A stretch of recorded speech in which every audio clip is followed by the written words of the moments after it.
Naperwisyo ang pang-araw-araw na operasyon ng mga residente ng barangay Salasang sa Arakan, Cotabato at maging sa mga kalapit na lugar matapos magkabitak-bitak hanggang sa tuluyang naputol ang bahagi ng Salasang Katipunan Road sa Arakan, Cotabato. Ang naturang kalsada ang pinakamaiksing daan patungong Davao City na may layo lamang 10 kilometro kung saan karaniwang inihatid ng mga residente ng Arakan ang kanilang mga produkto upang ipagbili. Ilan din sa mga mamamayan ay nagtatrabaho sa nasabing lungsod kaya't malaking abala ang dulot ng pagkasira ng kalsada sa kanilang hanap buhay. Ayon kay Arakan LGU Information Officer Leonardo Riovoca, 80 metro ang lawak ng pinsala sa bahagi ng Salasang Katipunan Road. Dahil dito napilitan ang DPWH 2nd Engineering Office ng Cotabato na pansamantalang isara ang daan upang mapanatili ang kaligtasan ng publiko. Nakuha po nato pinaagi sa atong Municipal Agriculture Office na ay na-damage dito nga area skining na landslide na mga more or less 1 hectare na duha ka tag-iya ni ang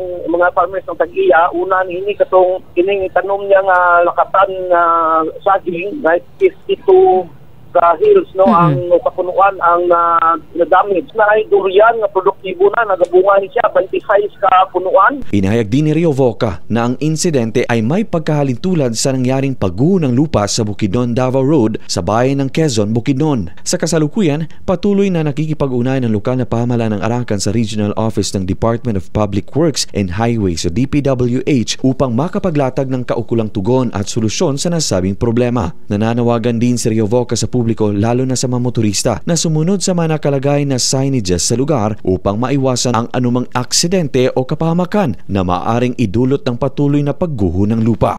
Luigi Alan Totor, NDBC, Bida Balita.